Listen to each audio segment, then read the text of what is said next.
Last up was another well-known member of the younger generation, Zeal Swordtooth, who had 6 stars of talent and the dreadful winged vampire kangaroo variant that was just as shocking as Lyram's and Alistair's results.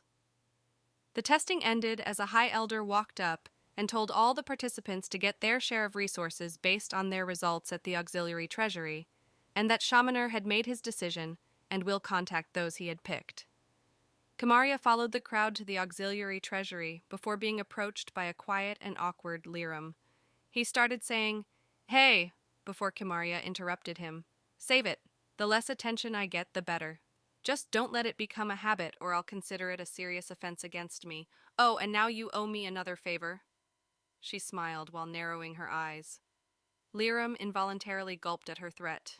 He wasn't sure why someone who had yet to cultivate could be so intimidating. He nodded his head in agreement and started talking to Kimarya.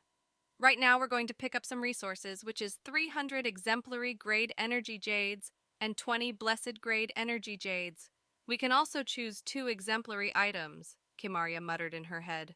Sunny, based on the information we have, there are 7 levels of energy jades, which function as both the currency of this world and energy resource that contain massive amounts of natural energy that are also used as power sources. The 7 energy jade grades are exemplary grade, blessed grade, sacred grade, holy grade, celestial grade, divine grade, immortal grade energy. Jades are naturally occurring precious stones containing dense amounts of natural energies, typically found deep underground or in special areas containing a high concentration of energy for many years for them to grow. Kimarya smiled and internally thanked Sunny, who she felt gave a smug smile toward Sasquatch, who immediately started to grumble and bicker with Sunny, as Kimarya tuned them out and paid attention to Lyram, who was moving her through the small crowd of other kids who had just taken the test. Kimarya was excited as well to see what kind of items the treasury would have, and if they would help her initiation in cultivation, so allowed herself to be led by Lyram.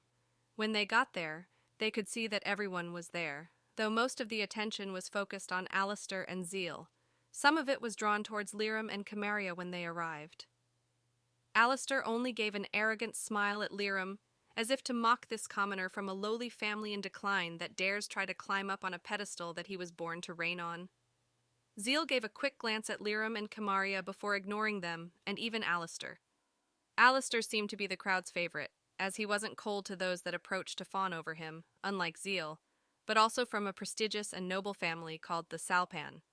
Zeal was from a very ancient and powerful family line known as the Swordtooth clan.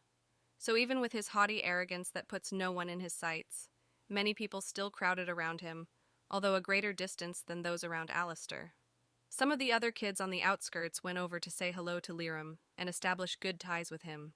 He came from an ancient but vastly deteriorating family that lost its qualifications and the great honor for their younger generation to qualify as chosen for several generations already. Lyram was much more humble than Zeal and more approachable than Alistair, so he got along well with several. Kimarya herself was approached by 1 or 2 people. One girl named Dara Voidspire approached Kimarya. She seemed to be around 13 years old, like everyone. She had long hair that went past her shoulders. She wore several gemstones and gave the impression of a comfortable yet quirky and cheerful person. As they arrived at the treasury, Kimarya was genuinely excited to choose. As they walked in one by one, they were handed a choice of small spatial bag or ring with ingredients and other special items. Alistair peered into his bag before he gave his to a lackey smugly, saying it's not something that can reach his eyes.